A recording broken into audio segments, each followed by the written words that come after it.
Hey, welcome everyone to a beginner guide on digital painting. My name's Steve, and in this video we're going to be creating some digital art using the free open source software Blender so anyone can do it. We're going to be having some fun creating a fantasy forest scene like you see here, and it's just a lot of fun working with different shadows and lights and stuff, and should be a good beginner project for anyone looking to get into digital art. I'm using the Huon Canvas Pro graphics tablet, and if you can, I highly recommend using a graphics tablet, as when you're working with a pen, you have way more control over your strokes, and also because you have pressure sensitivity. The Huon Canvas Pro here has over 8,000 different levels of pressure sensitivity, and this allows you to kind of fade in and out your strokes, making them thicker and thinner, whereas with a mouse, you're stuck at a solid, consistent stroke. So you can get much better results using a graphics tablet, but of course, if you have a mouse, you can still follow along with the video. So I'll be sharing my thoughts and experiences with the Canvas Pro a little bit throughout the video, giving you guys a few tips and tricks on how to use a tablet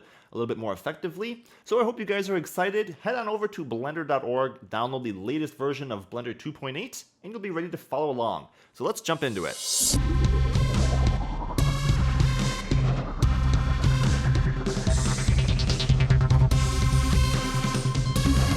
And before we get started, I'd like to first thank Skillshare for sponsoring this video. So you've probably heard already that you can learn basically anything you want on Skillshare. And I mean, of course you know already that there's over 20,000 courses taught by professionals to choose from.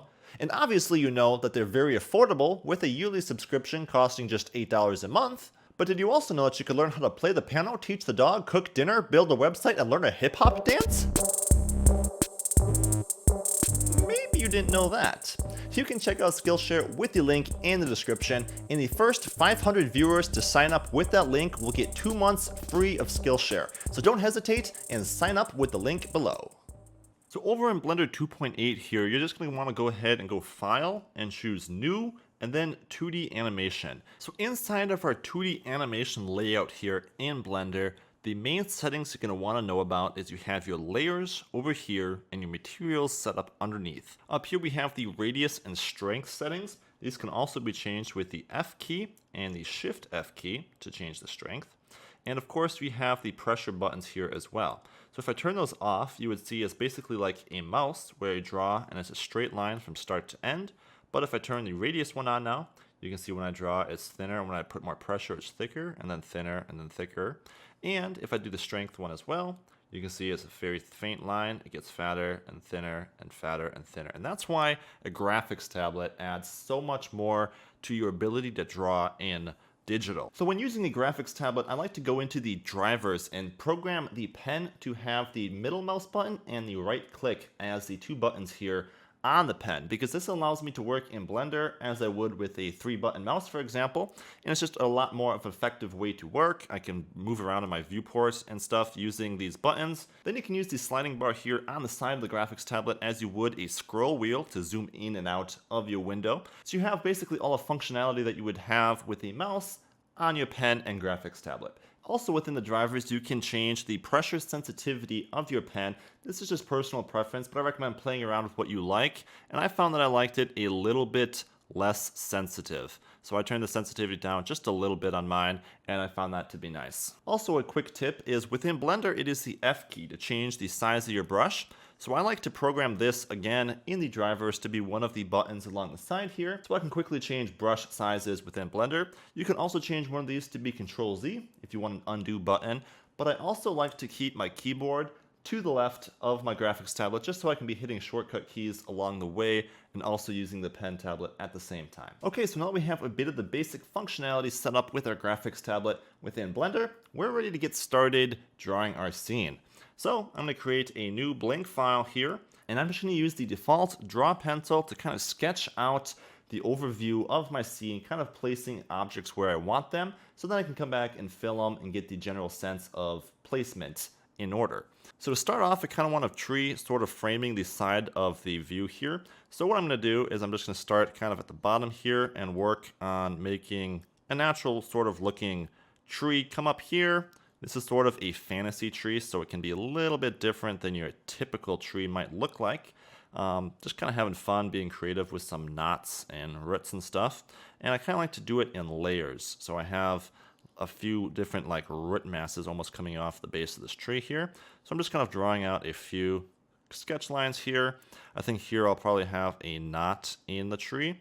So I'm going to kind of leave a circle there and kind of run the grain around it.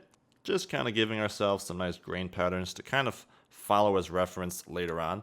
But that'll work fine for the left tree. And then again, I kind of framed this shot with a little bit of a tree on this side. Not as much of a obvious tree, but just something kind of coming up along the side here, like some roots or whatever. And you can again kind of add some extra stuff coming up through there, just making it look sort of cool. All right, so this is sort of the first layer of our scene, and then further back I had some sort of roots / logs kind of laying down on the ground here. So these are just kind of things that you can sketch out now, kind of get the placement of, and it will make it easier when you come with your solid brushes later on to kind of have these sketches in place. So then you're going to have your first sort of horizon line right along here, so I'm just kind of sketching out a quick line for that, and then we're going to have a few more distant trees here.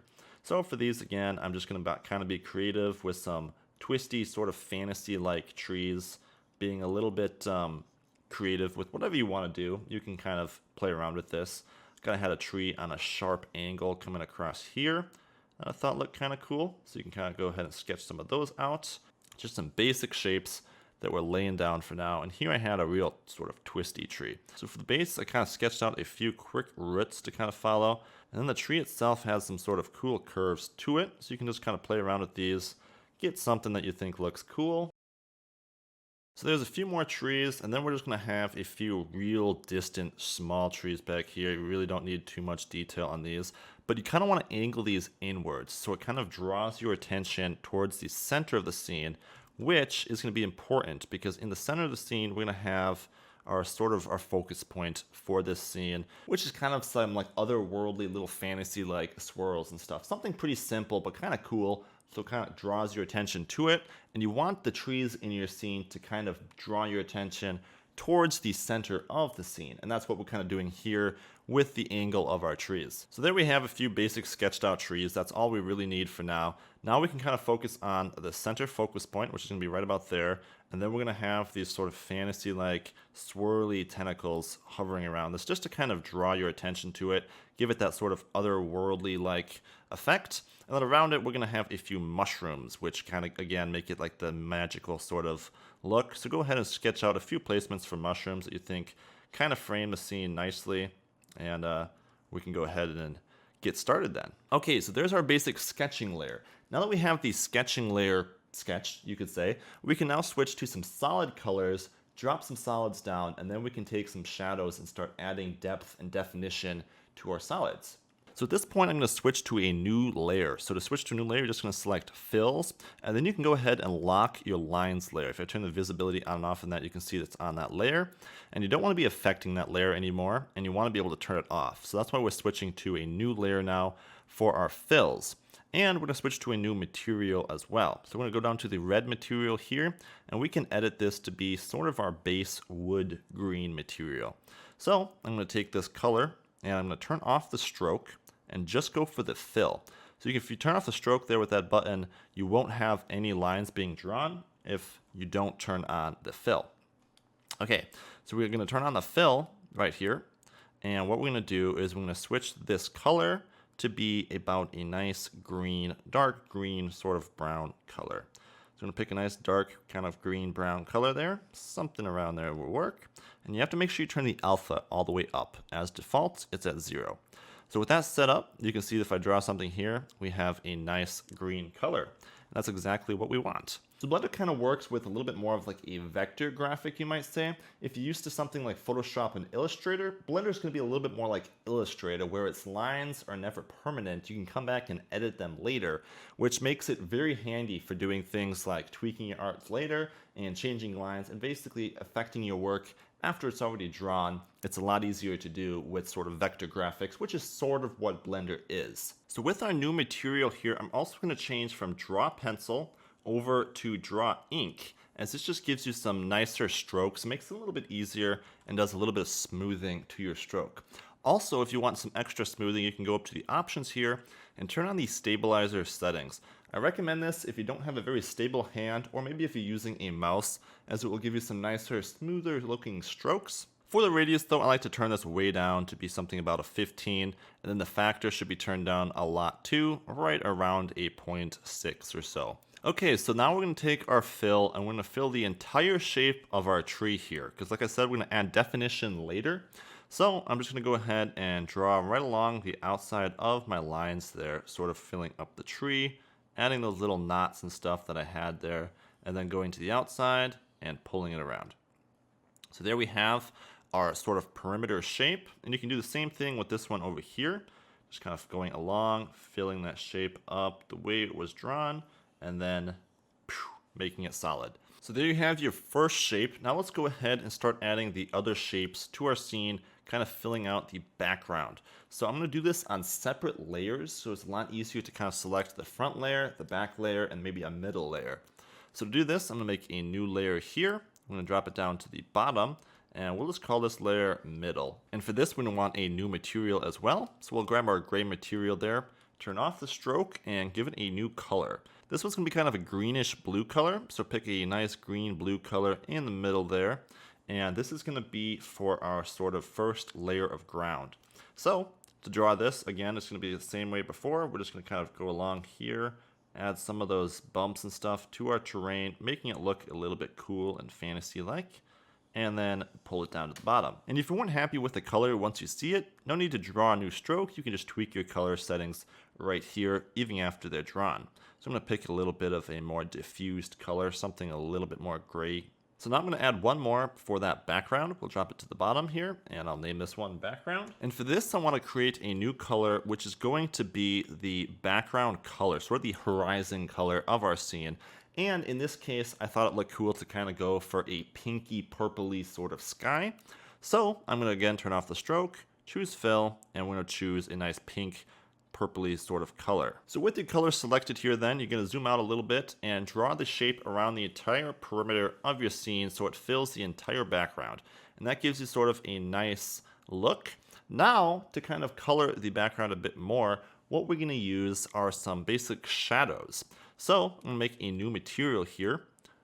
We'll call this one shadows. Because we'll be using this one a lot, I like to name it. Otherwise, you don't really need to name your materials because you can see the color. So if you're just working by yourself, you don't really have to go through the effort of naming all the materials.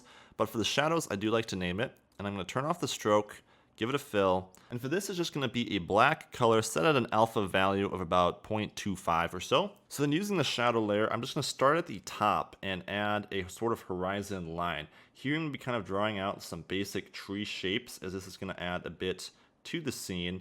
And you can just kind of go ahead and fill that out with a few simple little tree shapes back there. These don't have to even look that good. They're just sort of the background horizon to the scene. And then just go ahead and fill that out all the way to the bottom. And you can see you have sort of a distant horizon now. And if we draw one more layer in the middle here, kind of doing a similar thing, adding a little bit of shrubbery, just adding some bumps, maybe rock-like shapes or whatever, something kind of cool. And then pull that down and around again, you have sort of a depth layer to your scene with these extra layers sort of stacking. So now I'm going to kind of tweak the colors to make them match a little bit better. So I want the background to kind of fade with the foreground here. So I need to change my color here a little bit, and I need to also change my color here a little bit so these match just a little bit closer. So I'm going to make this one slightly more purpley. Something like that looks pretty good. And then for our background color, I need to make this slightly more red. Okay, so these colors will work for now. And now what we can do is we can draw out a few of those trees that we have in the background. Now these I want to be a little bit more blue. This is going to kind of be a blue sort of fantasy colored tree. So again, I'm going to choose fill. This time we'll give it sort of a nice dark blue color on our new material here. Something around there, a little bit green, blue is cool. Right around there. And so now we can start drawing our trees in the background a little bit here. I'm going to switch to the middle layer for our scene here. And you can just sort of start at the trunk and draw some of those roots that we kind of sketched out there. These give it sort of a cool sort of fantasy look. And then we'll kind of follow up the trunk, move over there, kind of placing some random branches behind this tree. And then finishing off with the top of it there, where we have a little bit of a hook. Then finish off with that last sort of twisty branch that comes down there.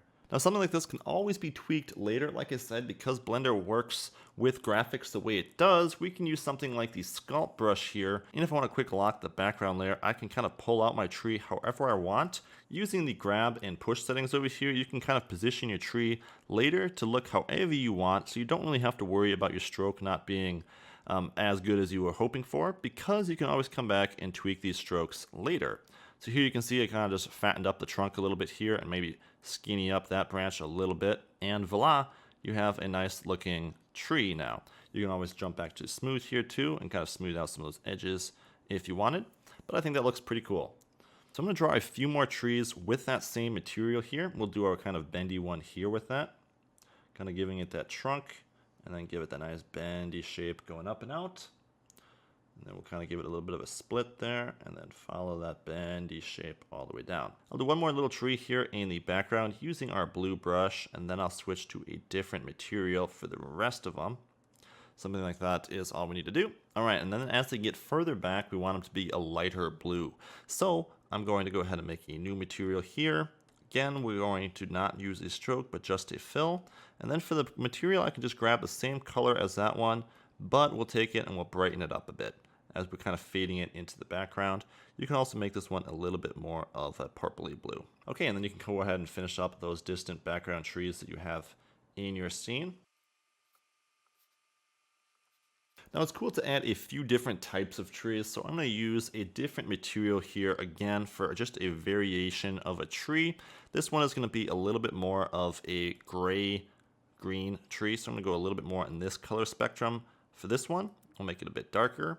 And I'll use this material for our angled tree here. So I'm just going to draw this one out, sort of coming along here on an angle, finish off that little branch, and then we'll kind of come back all the way down. So there we have it. We have enough trees to kind of start working on some definition now. So far I've been really impressed with the Huon Canvas Pro, and I can highly recommend it as a graphics tablet. Honestly, for the price tag of like 350 bucks, this tablet seems like a steal. The quality of it is really good. It feels almost like an iPad.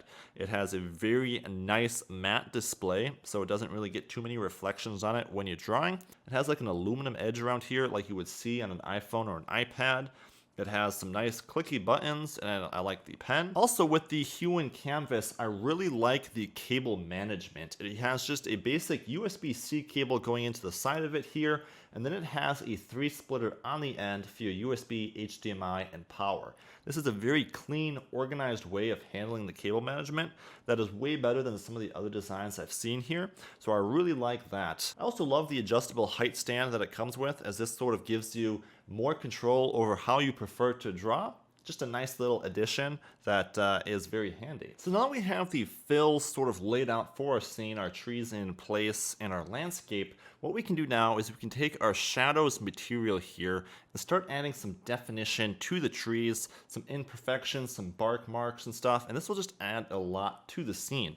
And this is also one of the most fun parts, I think. I have a lot of fun doing this, so I'm excited to show you guys what I like to do. So this is probably the funnest part, kind of adding the extra definition to the trees. So it also makes the scene look the best. So I'm excited to show you guys how I like to do it here. So I'm just going to follow along some of the lines I made here, giving some sort of jagged fills to kind of give the look of bark a bit. And you can see that kind of leaves you with some sort of cool shadows here that, yeah, allow you to give more definition to your tree. So something like that in a few different places. And then maybe one along all the way up the edge here. Again, leaving some jagged edges to kind of give the illusion of shadow. Then we can work on the tree over here too, or the stump, whatever I'm going to call this. Just kind of adding some extra definition lines along there for their own sort of strokes. I think that looks pretty cool. There we have it. A little bit along the top here as well. Just some cool looking shapes. Then we kind of have this hole in the tree that I wanted to add. So we'll kind of make a nice black shape there. Kind of fill it up with a little bit more shadow, and that will be kind of a cool little thing once we add some highlights around it too later on. Just adding a bit of detail, as you can see here. And now I'm going to add some more shadows to the rest of the trees, and we're going to have the light source be the center object here. So all the shadows should kind of be acting as if that is the light source. So we want to make sure that we shadow the outside edges of these trees to kind of mimic the light source coming from the center there. And that's all I'm doing now, just kind of coming along these trees, giving it some edge shadow, And again, leaving some jagged edges for that bark type look. That's looking pretty cool. Just a few quick and dirty ones. The further away from the camera, the less picky you have to be about your looks, as it's really not seen too much and people don't expect to be focusing on things in the distance anyways. So I'm just kind of filling out some of these trees, adding a little bit extra shadow. There we have it. Some of those sharp, edgy shadows kind of just add to the style of the image. So I like to add them in there a bit. Now we can kind of work with the shadows on the ground here to add some of the extra detail that we had going on here. It's just sort of some piles of rocks or roots or whatever you might call it. Just some shapes along here that I thought looked kind of cool and added a little bit of needed detail to the scene. So I'm just kind of doing that here. Adding in some of these shapes, giving them some jagged edges as well. And we want these to be on the middle layer as well. And if you accidentally placed a stroke on the wrong layer, it's no big deal. You can just go C, select those strokes. I have it set to selecting the entire stroke up here. And if you hold Shift, it unselects the entire stroke. And with that done, you can just go Control C and then hit X and delete those points. Move to the layer you wanted it to be on, like the middle layer here, and then go Control V. Under the paste stroke setting here, then you want to make sure it's set to merge. And this will go ahead and add it to the right layer. And then you can also, if you wanted to, move that object around a little bit later on and kind of change the positioning of it. Now we're going to go ahead and back into draw mode and finish out a few more of these objects. So just kind of going along here, adding a few of these unique shapes. And then the last thing is you can actually add some shadows to your trees. So I'm just going to add some shadows now along the outside edge of these trees to kind of add a little bit of 3D to them. So we're just going to add some kind of cool shapes here for shadows around the base of the trees. Nothing too fancy again. You don't have to be crazy about getting in the lines. As Bob Ross would like to say, there's no such thing as a mistake. It's just a happy little accident. So don't worry about getting out of lines, especially with Blender and the way it handles line art. You can always come back later and edit these strokes to be however you like. So do not worry about getting out of the lines too much right now. All right, so there we have a handful of strokes and shadows, adding a lot to our scene. But we could use some highlights now to kind of punch these edges and stuff and make it look even cooler. So for the highlights now, we need a new material as well. So we're going to go new material right there with the plus, hit new, and we're going to choose fill again. We can turn off stroke, turn on fill. And this is going to be a white material, so make it 100% white. But we're going to take the alpha value down to about a 0.3. So similar to the shadow, except inverted. And now with our white material, we can come along and add some highlights to our scene. So we want to go back to our middle fills layer here. And I'm just going to go along the edge of our strokes here and add some cool looking highlights.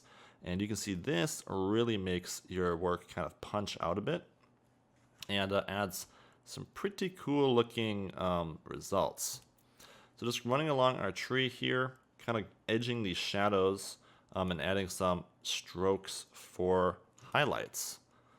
So this really adds that extra dimension to the scene, making it look even more dimensional and kind of giving it its own art style as well.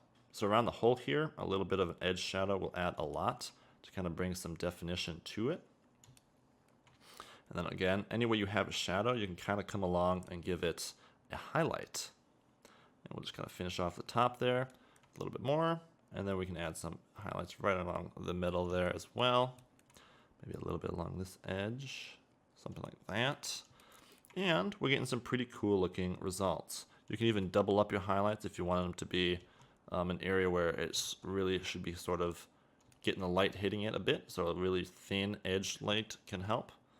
And that's looking pretty cool for our tree here. We can add just a little bit more if we wanted to along here. And I'm liking the look of that. So now we can do a little bit over on this tree as well. Just adding some of those highlight strokes.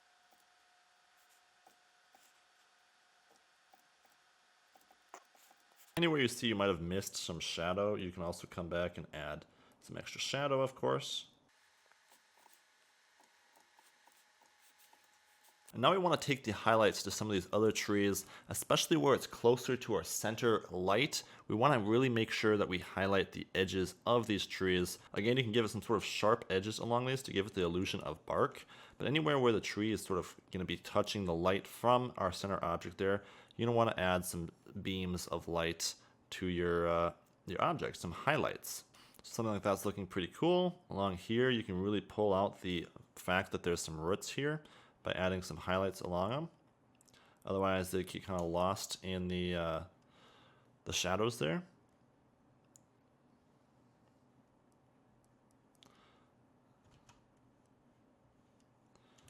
That's looking pretty cool. If you don't like your stroke, you can always touch it up later. You don't have to be too picky. It's really easy to get stuck doing one stroke over and over and over again. Don't worry about that. Just find something that looks somewhat good, and if you're really not happy with it, you can tweak it later.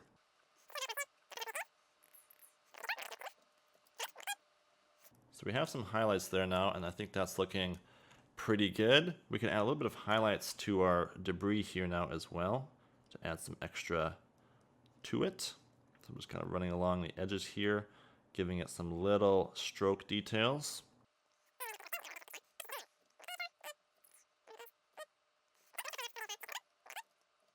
I think that looks pretty good for now. And we have sort of our scene now filled out with some shadow, and it's overall looking very cool. You can always take your shadows and add some extra shadow if you wanted a little bit more contrast now. Coming across here, you can add another line of shadow just to make that even darker now on the edge. And that kind of gives you some extra lighting effects. So you can always come back more and tweak your shadows, adding some extra strokes to kind of vignette the scene a little bit, maybe with some extra darkening along the edges. But I think that's looking pretty cool. All right, so with some of that done, we can go ahead now and work on the center subject to our scene here. And that's going to be our little alien-like tentacle globy things, whatever you want to call them. I thought it just kind of looked like a fantasy, otherworldly sort of look. And these are cool. These are going to use a unique material. So I'm going to start off by giving them a new layer. I'm going to put that layer on top there. And then I'm going to give them a new material. And this material is going to be a gradient. So again, we're going to uncheck stroke, and when we check fill, we'll also want to check the style to be a gradient instead of a solid. And so I'm just going to give this a color of a nice blue color right now. And then I'm going to go ahead and draw one of these so I can kind of work on the gradient color afterwards. So with our fill brush here and our gradient, I'm just going to go ahead and draw one of these little tentacles that kind of come up, wrap around, and then give it a little bit of thickness by following it down. Something like that is all we need. Now you can see it doesn't look like it's filled. It looks basically like the highlights, and that's because we have to give the secondary color 100% on the alpha. And now what you can do is you can work on the scale a little bit. So I'm going to crank the scale up a little bit higher. We'll make that a 1.5. And then you want to increase the mix factor here until you start to see more of that blue coming into your scene. So I'm going to go right around a 0.5, and then you can use the location here along the X to kind of pull up the color until you start to see it in your stroke. So I'm going to kind of tweak this a little bit. Let me see right around where we start to see some nice blue in our scene. There we go.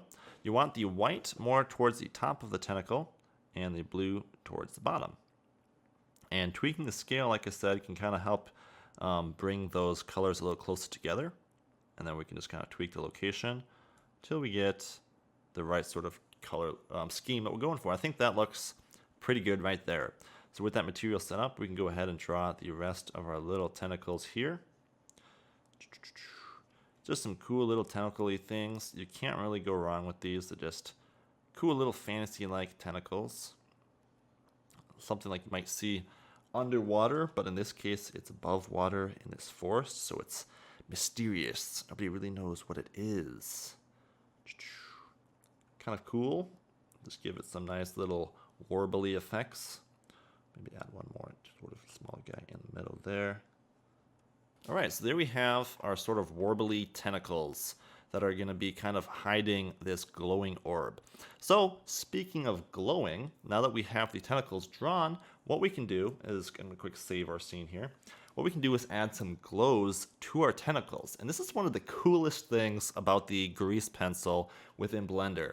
If you go over in your material tab here to your effects, you can see it's a little magic wand there, and you choose add effect, and we're going to choose a glow. Right off the bat, you can see it's way too intense, and you also won't see this unless you switch to one of the rendered modes up here at the top.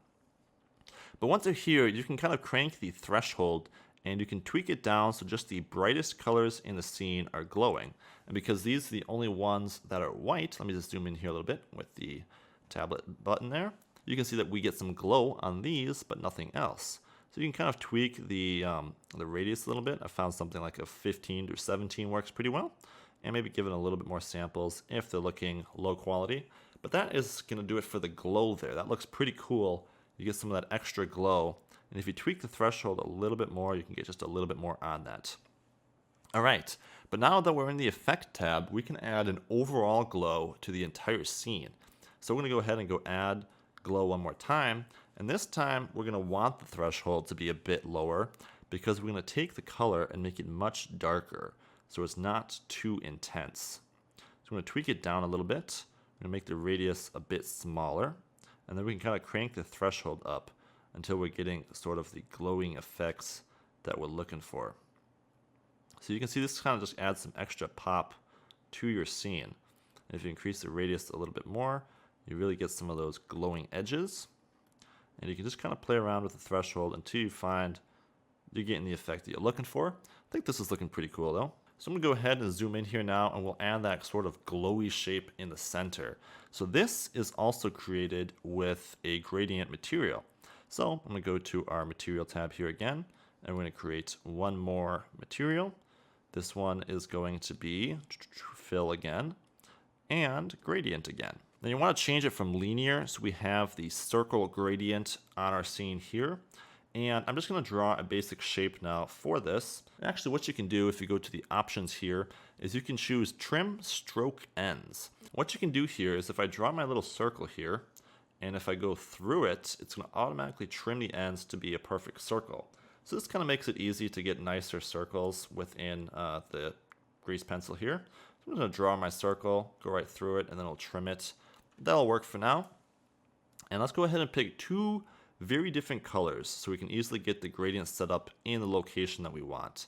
So I'm going to go red, I'm going to go 100% opacity for now, and then I'm going to change the other one to be blue. So you can really see the obvious difference between these gradient colors. Now it takes a bit of playing around with to get the settings right for the circular gradient texture, but I can give you my settings here which might help you get in the right spot. Basically a very low mix factor of about a 0.05. And then you want the location right around the center with a 0 on the X and a 0.12 on the Y. And then the scale wants to be a little bit larger, around a 3 on both of them. You're leaving the radius at 0.5. And that'll give you sort of the radical gradient texture that you're looking for in the center there. So once you have that, you can kind of change your colors now to be what you want for your glowing orb.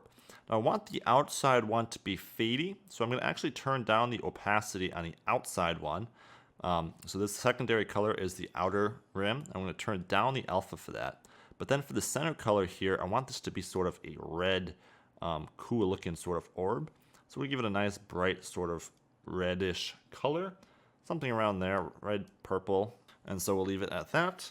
And then what we can do to kind of finish this off is we'll go back to our materials here, grab our highlights. We should probably name that. Now with the highlights, I'm just going to add kind of like two little circling droplets on our orb here. Just sort of some cool looking effects around it, something like that. And that will just kind of add to it. Now if we go back to our gradient material, where is it? At the bottom here. And we really boost the intensity of this, we can get this glowing a little bit as well, which adds some cool looking effects to it. And then you can play around with this as much as you want, adding some layers of highlights to get more or less glow over your image there. And then you'd have to turn down the intensity of this a little bit.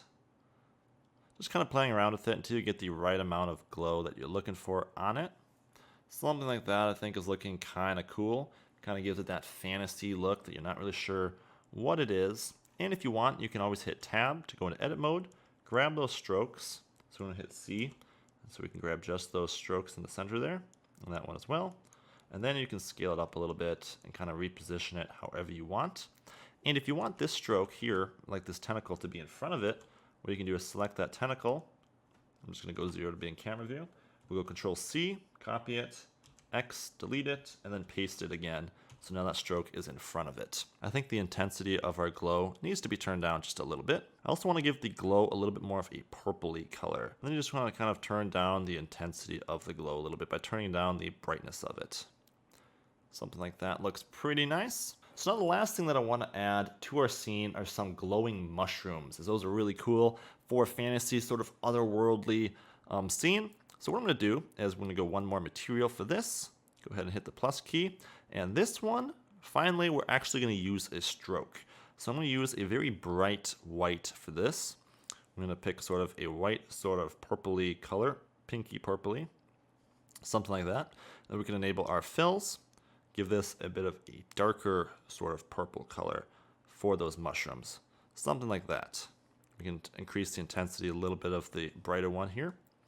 And then if we go back to draw mode, we can kind of experiment with our stroke. Maybe make the stroke just a little bit stronger by hitting F or using the programmed key on your graphics tablet to make the size of your brush a little bit bigger. And now what we can do is we can go ahead and add some of those mushrooms. So you can see here I had sketched out a few little mushrooms. So I'm just going to kind of draw out a basic little mushroom and then give it a little stem. And that's about it. You can see it automatically has the glow applied to it when you do it, and it looks really cool. So this is one of the most fun parts too, actually. I had a lot of fun adding the mushrooms to it. I would say overall this is a pretty fun scene. And you can just kind of go around and add some of these sort of unique looking mushrooms to your scene. Again, there's nothing wrong with a weird looking mushroom, so there's no mistakes, just happy little accidents. Every mushroom needs a friend, so we'll go ahead and add another one next to each one of these. I think I've been watching a little bit too much Bob Ross lately. It's starting to sound like him. All right, we'll kind of go like that, add a little bit more in there. Here's a nice little mushroom. And these guys up here, little short fat mushrooms. And yeah, if you kind of just zoomed out then on your overall scene, see where your mushrooms are, decide if you think you need any more or not. And now you can also adjust the intensity of it to kind of adjust the glow. So however you decide to kind of change the colors now, that's going to decide what kind of glow these end up with. So you can kind of tweak the colors later like I'm doing here, and kind of try and get a little bit more glow on your mushrooms if you want. The mushrooms should really sort of stand out on the scene. You could even add a little bit of mushrooms on the side of some of these trees if you wanted to. And again, this is when you might want to turn the stabilizer settings off, because otherwise you really can't get too much detail in your mushrooms when you have a stabilizer on. So yeah, just some of these sort of magic mushrooms sort of hanging off the side of these trees can look kind of cool in some of these areas. Put like a little patch of them right there. So that's kind of finishing off the last of our scene, guys. If you want to turn off your lines now so you can see it in its full beauty, you can see we have a pretty cool looking fantasy painting here. So if you wanted to animate this like I did at the beginning of the video, all you have to do is tab into edit mode, grab your different strokes, and just separate them out a little bit by grabbing them and moving them on different layers like that. That way you can get some of the depth to it if you want to animate the scene. But that's about it. I hope you guys had some fun, learned some cool things with digital painting in Blender. It's a lot of fun. I had a lot of fun practicing with this. And yeah, if you create something cool, post it in the comments below. So all in all, after working with the Huan canvas for a while, I can't really say I have any complaints about it. I really like it. The drivers are really good. They're very intuitive and easy to use and program all the keys to do different things. Unfortunately, it seems like within Blender, you can't program multiple shortcut keys. You can only have it do like a single key. When I tried to make it, for example, do Shift F to change the intensity of a brush, it just wouldn't work. So unfortunately, the programmable keys only work to an extent in Blender right now. That might be a bug within Blender or just the way it handles graphics tablets. But yeah, overall, I think the Huan Canvas Pro 3 is a really good deal at $350, oftentimes actually cheaper on sale. And it is one of my favorite graphics digital tablets. So I have reviewed a few tablets now in the past few videos, as some of you guys might have recognized by now. And if you'd like sort of a $350 range tablet roundup, where I do a video on the 3 different tablets that I've tested now and what I think of them, let me know in the comments and I might make one of those. But yeah, that's going to do it for me, guys. I hope you enjoyed this video. If you did, leave a like. If you didn't, leave a thumbs down. And I'd like to again thank Skillshare for sponsoring this video. Use that link in the description for 2 months free and you'll be happier. So that's going to do it, and I'll see you later. Bye-bye!